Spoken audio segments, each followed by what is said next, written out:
What's up, boys and girls of all ages, and gamers and gamettes, and all y'all beautiful people out there who just happened to click on this video? Today, we're responding to a Harman Smith video because I'm bored, and like the title here on the out overlay, the video you see here in front of you suggests because I'm bored and because I want to. Why not? Exactly. Why am I responding to Harman Smith? Because I'm bored. So with all that said, let's just get into this. Starfield can't compete with Zelda. It can't even compete with Xenoblade Chronicles X. Oh, God. Listen, I want to make this clear. I don't know if this was clear in the last few videos I did, at least at the time of this recording, because I don't know when the hell I'm going to upload this video. Oh my gosh, it could be a month, it could be a year. I upload videos when these kind of videos because I literally have nothing else to upload. But in my video talking about the Xbox Showcase, I'm going to be fair. I got some fair criticisms about it. I wasn't exactly being unbiased. If I'm being straightforward here, I was being a bit of a PlayStation snob. But I'm going to be straightforward and say, I don't think Starfield looks like a bad game. In fact, I do think Starfield looks very promising. My biggest hiccup for that game really is the frames per second and the fact it's Bethesda. I am not one of these people who's going to sit there and go, it's going to be a 10 out of 10, perfect game. It's like, no, Bethesda has had a track history of having, we'll say, problems, and 30 FPS is kind of a hiccup for me because I'm a person who values frame rates. Now, yes, the game is very, very ambitious for what they're doing, but I do feel like that frames per second is just a little bit of a hiccup for me. It's not going to be like the ultimate deciding factor, especially if I one day decide to get a PC and be able to play Starfield on PC.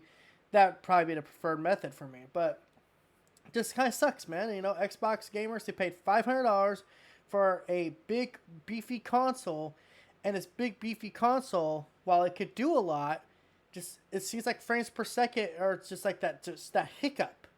Now, I don't think if it was on PlayStation, it'd be different. In fact, I would probably be a little teeved if it was on PlayStation, because then I actually could buy the game, and it does actually look pretty damn promising. So, I am saying that I do think Starfield looks very promising. I do like what I see, but I also feel like I should. I guess the best way to say this is practice what you would call cautious optimism. With a game like Spider-Man 2, there's a reason why I put a lot of value in Insomniac. And I'm buying Spider-Man 2 day one. Insomniac has proven time and time again they are one of the top tier developers in the industry. Spider-Man is one of my favorite IPs in the world, next to The Last of Us. And there's Venom in it, which for the longest time, as far as I can remember, I've said I wanted to see Venom in a big AAA Spider-Man game. And once we got Spider-Man 2018, the window started opening, and once we got Miles Morales, they really started opening up. So, yeah, I'm just, I guess you would say I'm not the biggest, I'm not gonna jump on Starfield right away like I would Spider-Man 2, because like I said, Spider-Man 2 and Insomniac, they have earned my interest. They have earned my money by showing me stuff I am interested in. And while I'm interested in stuff in Starfield, Bethesda doesn't exactly have the best track record, so that's just my take. Probably a little bit too mouthy. Maybe I was talking a little bit too much, but I want to clarify that because I didn't say the game looked bad. I just said the 30 frames per second was a hiccup, and now with the power of hindsight, maybe I was a little too harsh on the game. Maybe I should have actually done a reaction to the stream, the Starfield Direct, because honestly, I think that was one of the shining points of that whole Xbox showcase. Is the fact they went very in depth about Starfield, and that's just the stuff they told us about. They told us that there's stuff they haven't even touched yet, telling us about. And it's like, geez, that's kind of crazy. So, yeah, I'm excited for the future for Starfield. But let's get to this Harman Smith video, because boy oh boy, I've been chewing up some time just talking about Starfield and just giving my opinion on how I feel about the game so far. So, with all that said, let's get into this.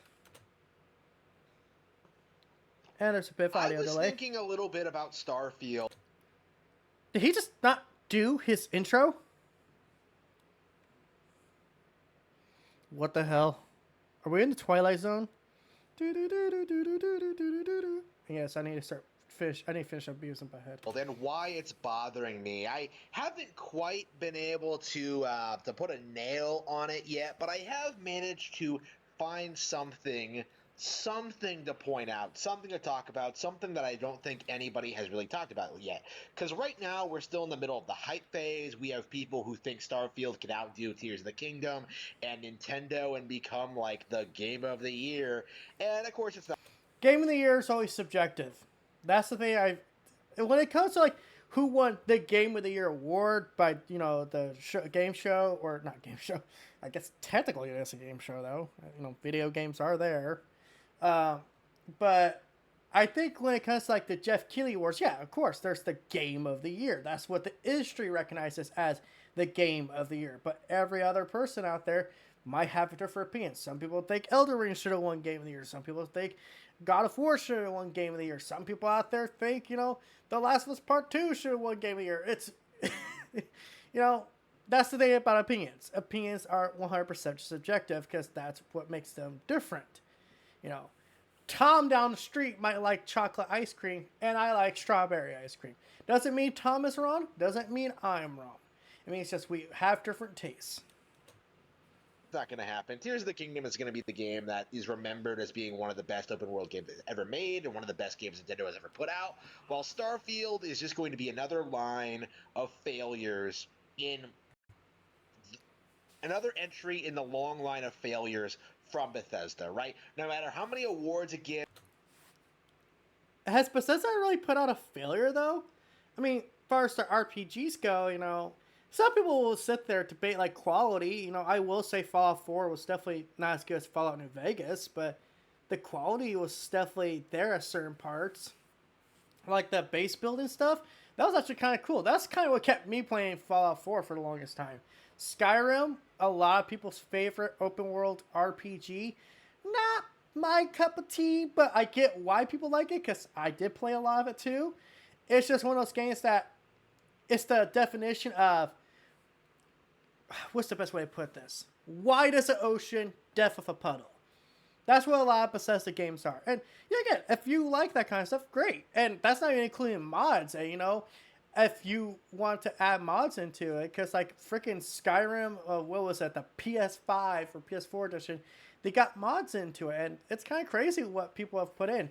There's a lot of XP exploits, glitches, and stuff like that. That's kind of crazy. Like what you could do with Skyrim on just on the mod side, it's crazy. And Fallout 4 was not a bad game. Yeah, Fallout 76 was at launch a disaster. Still, from what I hear, it's got some problems. But a lot of people also say that Fallout 76 has made a bit of a comeback because it's starting to look like a Fallout game. It's starting to play like a good Fallout game. Just still got some problems to work through. It's no matter how much it sells, no matter how much people. Also, Fallout 76 wasn't made by Bethesda, was it? It was made by ZeniMax. I think it was the same. I'm not 100% sure if it was the same developer as the one that did Elder Scrolls Online, but did Bethesda make Fallout 76? Because I swear I heard people saying that was not directly Bethesda. But maybe it was. Maybe it was just a one-off project they worked on because, hey, you have to make the shareholders happy. So then they could go work on Starfield Elder Scrolls 6. Is that Elder Scrolls 6 the one that's being developed? I'm sorry, I'm just thinking out loud here. Claim to love it. At the end of the day, Starfield is just going to be another Fallout 3, another Skyrim, another Fallout 4, right? It's going to be the same thing. Except more ambitious. I mean, the starship building thing alone has got people hyped. That's got me hyped. I'm like, yo, I know y'all motherfuckers are going to make the Enterprise. Don't you fucking deny it for a second. And I can't lie, man. This is like the one a few times I'll admit, like, Xbox, hey, you got a W finally. You got a big AAA game that, I'm going to say it, I might get my PlayStation card revoked here, outdoes Sony games. I'm sorry. About to have a heart attack. Did I just say something positive about other company besides Sony? The pony inside of me, he's dying. Quick, quick. I need to say something stupid. I need to say something so retarded. Starfield is a open world, generic, boring game. Oh, yeah. Thank you. That made me feel so much better. I just remember a Dreamcast guy quote. Thing we've seen over and over again. And obviously, Starfield can't compete with Zelda, right? It's not even close. And, I was thinking a little bit about how Starfield has procedurally generated maps, right? It has like a handful of handcrafted areas for quests and stuff like that. And then you have those big, expansive No Man's Sky planets. And I was thinking how underwhelming that is. Like, how much better it would be if each individual planet was completely handcrafted with unique environments and ecosystems and Yeah, but you know how long that would take to make, especially like 1,000 of them? It would take damn near more time than it's already taken. Pretty sure they were like, hey man, we can make these handcrafted worlds all we want, but gonna be honest, some of them are gonna start blending in. Why don't we just use this technology that No Man's Sky used? Which, yeah, again, No Man's Sky, another game that actually made a comeback. It's not like the best game ever from what I heard, but still, people are like, no, this is better than the first game, than when it first launched.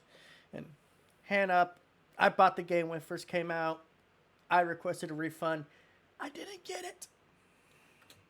and biological life forms. Like, what a cool game it would be to explore a strange alien world in this RPG setting and like completely open-ended, being able to go wherever you want and explore and like have all these crazy adventures. Like, if only somebody would make a game like that. And it kind of dawned on me, that there is a game like that. There is a game where you can explore a giant sci-fi environment, completely non-linearly, and just get into all these crazy adventures in a handcrafted environment that's very unique, very distinct, nothing else like it in the entire industry, and it came out in 2015. I am, of course, talking about Xenoblade Chronicles X, a game that is still not available.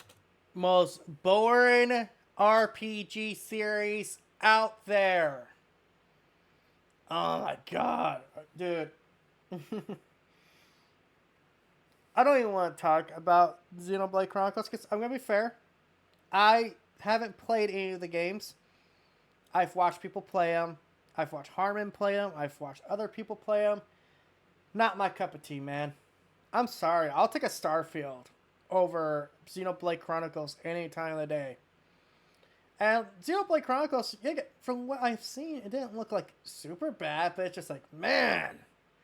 I can tell you right now, this is a game I'd probably put like 5 hours in, and I'd be like, fuck this. I ain't wasting my time anymore.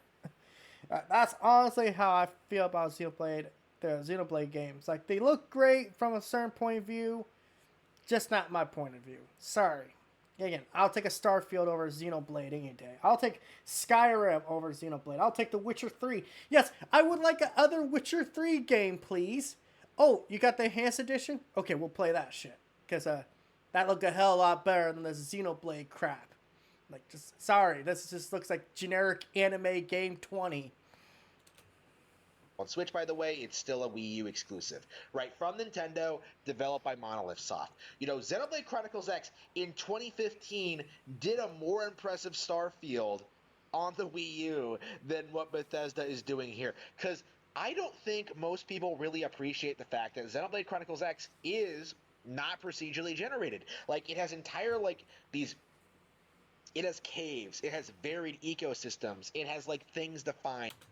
And who says Starfield won't have that stuff? In fact, from the stuff we did see, it did look different. Yeah, the environments look empty, but it's like you're on an unexplored planet. I'm pretty sure most of those planets are supposed to be unexplored, right? So it's like, of course there is going to be like a big, city structure. Because if it's not inhabited by anything that could build those big city structures, of course it's not going to have it. It's like, no shit. Not this, like, man, I gotta be honest. Some of those environments I saw actually look pretty cool.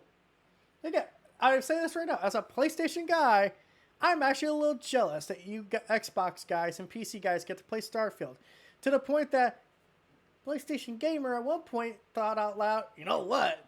Maybe I'll buy a Series X to play this. But then I heard 30 FPS. I'm like, no, I'm not paying $500 for a console that to play one game that runs at 30 FPS. Now I want 60. I want 60 frames per second. Damn it! Things to explore, all these quests, all these things to do, like, hundreds of hours of content, right? Now you could argue that like there are issues with the game and the general structure and stuff like that, particularly with the writing. Like, there are things to criticize about Xenoblade Chronicles X, but I don't think there is any denying that when it comes to exploring a strange alien landscape, nothing even comes close. Like, nothing in the industry has even come close to man. Hard take for Harman here. I think Outer Worlds has better environments than freaking Xenoblade. Yeah, again, sorry. Not the biggest fan of the anime art style these days. I used to like the anime style for games, but now I'm just like, man, why does it all look the same? Why does Dragon Ball Z Kakarot look like it could be in the same universe as something like Xenoblade Chronicles? Now, a game like Final Fantasy 16, which bit of a spoiler, I have been playing a bit of the demo. Goddamn, I want to play that. Final Fantasy 7 remake, I want to play that. Yeah, like I kind of like the anime character models, but I don't like the anime art style, at least in video games. Is that weird to explain? I feel like that's gonna not come over right. It's just like okay, to put it better, I like the design of freaking goddamn, what's the main character of Final Fantasy 16? I forget his fucking name. I forget, but I like the design of someone like Cloud or Sephiroth over the design of someone like Midoriya from My Hero Academia or Ichigo to a certain extent.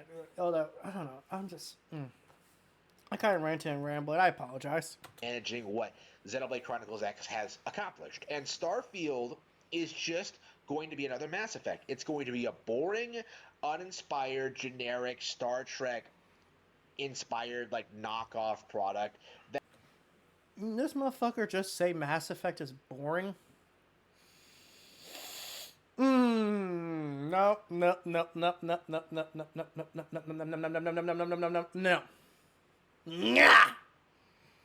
I think Mass Effect is one of the best trilogies in gaming. Like, hot take here.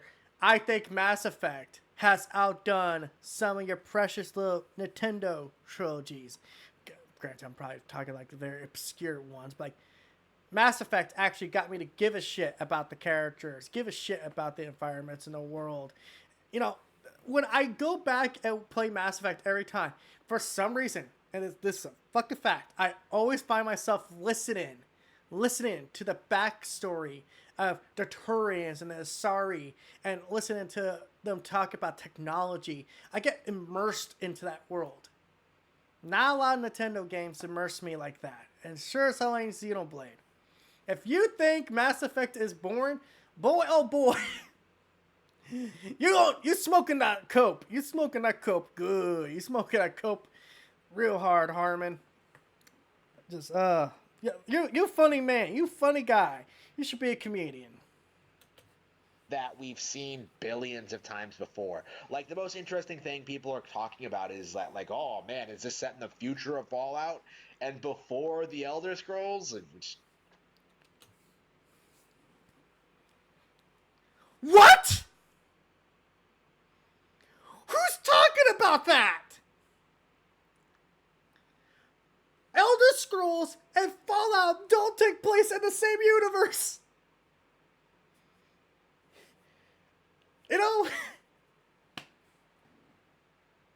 This is how I know you don't know what you're talking about, boy. Oh my god. You know what, man? I wish I had that clip. I wish I had that clip on standby of Gara of the Rage. You know that song? You are coping and seething. I'm sorry if I suck at singing. But like, oh my god! Yo! when I hear people talk about Starfield, they're talking about the base builder, they're talking about the character creator, they're talking about the spaceship creator. They ain't talking about how this might take place in the same universe as Elder Scrolls. Because in Starfield, I guess you're gonna run into Khajiit. You're gonna run into the Argonians. You're gonna run into Imperials in space. You're gonna run into the fucking God damn it, what do they call the Norse guys? God damn it, I forget, but it's like almost Viking sounding. Nords? Is that what they're called, Nords? I always I call them as default because they look like default characters, especially in Skyrim. But no one thinks that, Harman. Ghouls from Fallout ain't gonna be in Starfield. Maybe as an Easter egg, but that's literally gonna be it. Oh my god. You so full of shit. That's why your eyes are brown. I don't know exactly how that works, but like, people are like, arguing about like timeline stuff and like, ooh, is this going to be the beginning of a new franchise? It's not, okay? Like, Bethesda's on the way out. Like, they can't really compete. They've been on the way out for how long? And they still keep kicking. They just keep on kicking, kicking. They're a declining studio, and much like Blizzard, much like every other studio out there, like, people don't want to admit it until like Bethesda literally goes bankrupt. You're going to see people like call them the best in the industry at what they do, and that hasn't been true in a long time, since at the very latest Breath of the Wild. But I would argue to a certain extent that's been a trend that we've been slowly going down since Fallout 3 launched, right? We've seen better open world games. We've seen better RPGs. We've seen better storylines in games. We've seen your dialogue matter more than in like the average Bethesda game, right? We've seen like, creators just put out The fuck is this guy on? Yeah, people do things better than Bethesda, but it doesn't mean Bethesda's irrelevant. God, by his logic, Mario was irrelevant in the 90s because Crash Bandicoot. Banjo-Kazooie was irrelevant because of Spyro. Just because one comes into the same category of games or makes the same category of games doesn't replace the other games in it. Any good creative will tell you it's not about taking the idea and making it your own. It's about taking the idea and putting your own spin on it. Making your own add to it.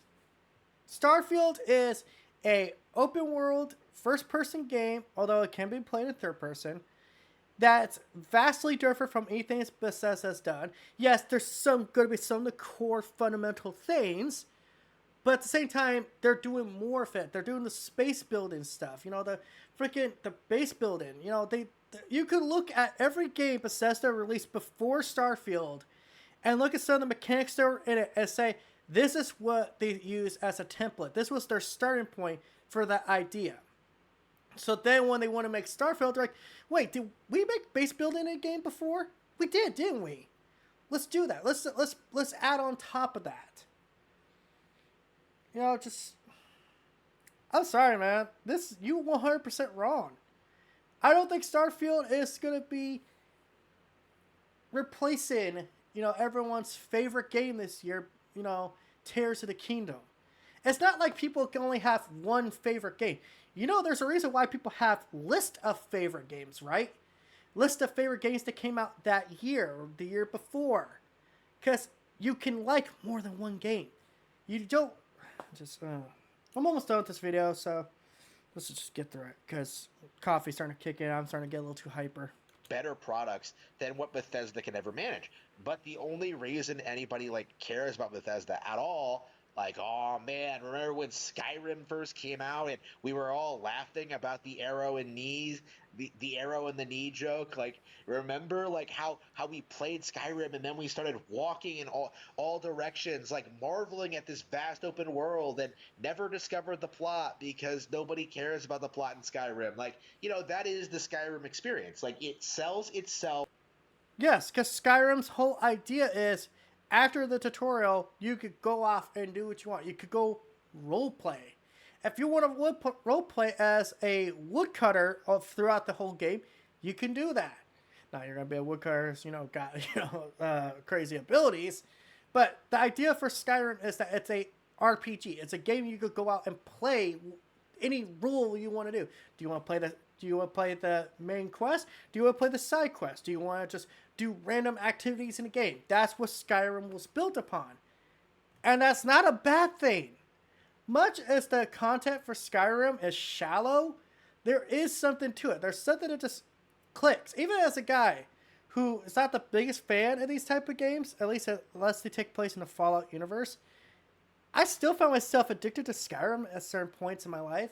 When I start playing, it's like, man, I kind of get this kick going. Like, man, I really want to do this stuff. And then I just kind of stop playing because I'm like, kind of need to stop doing these side quests because they're starting to blend in. That's the kind of the problem with Skyrim. That's why the world to me is not, it's exciting as something like Fallout, where Fallout you could run into Deathclaws and Protectrons and Sectory bots and freaking mole rats and all that kind of stuff. Like, to me, I'm more of a fan of the Fallout universe than I am the Skyrim universe or the Elder Scrolls universe. Oh shit, did I double click that? Based on its like generic setting and like open world environment, but has nothing really of value to offer. Whereas something like Zelda, something like Xenoblade, any Nintendo RPG really just has all the depth you could possibly want in its general design and its structure and its writing and its gameplay mechanics. Like, Nintendo stomps Bethesda. They stomp everyone else in the industry, but not enough people are willing to admit it. Starfield is not going to be as good as Xenoblade Chronicles X. Oh my god, they're not even in the same fucking category as RPG. So yeah, that's a stupid video. Let's see here. After Tears of the Kingdom released a near bug-free stay, it's going to be interesting to see the stay Starfield launches in. Fair enough. Xenoblade Chronicles X has got a lot going for it, despite its flaws. Not a game before or since has come close to the mech explosions of exploration as Xenoblade Chronicles has. Okay, Retro. Starlink seems to be a better flight. Oh my god. Retro, get the fuck off Nintendo's dick! My god, that man is always fucking just dick riding Nintendo.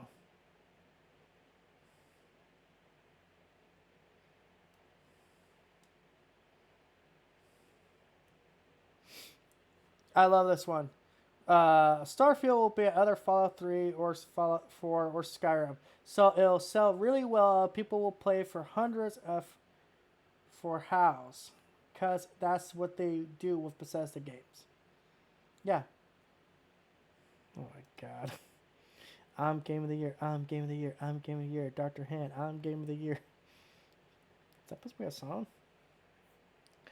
Well, Skyrim was a failure. Why was the open world design inspired of an inspiration for Breath of the Wild? You brought up sales for why Tears of the Kingdom is doing great, and that doesn't matter.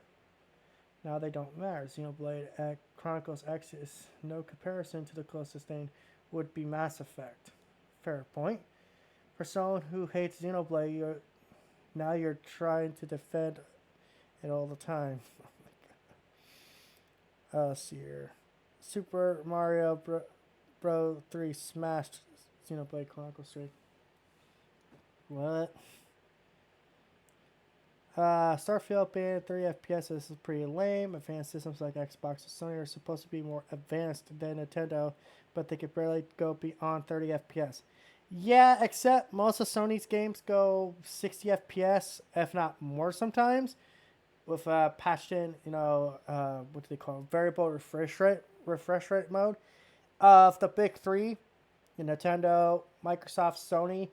Sony's been the most consistent with 60 FPS. Microsoft's been tipping here and there.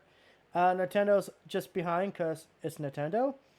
They never sell their console on the idea of what, the best hardware. They sell it on software. So yeah, pretty lame video here. Just, yeah, again, him dick riding Nintendo to the ends of the earth while just ignoring everyone else and saying everyone else is inferior. And again, man, I admit, I'm a PlayStation guy. I'm a PlayStation guy most of the way through. But damn, if I don't look around every once in a while, I'll find something interesting, on Xbox or Nintendo or on PC. You know, I was one of the few people out there actually say I like the Summer Game Fest show because there were some games that were shown there that I was interested in. Now, does that make me wrong? I don't know. It's just honestly how I felt. So until next time, guys, this is a PlayStation Gamer sign out. Please like and subscribe and all YouTube algorithm BS. I am going to now go just finish this Beavis and Butthead movie because goddamn, I'm kind of bored. Peace out and have a good day.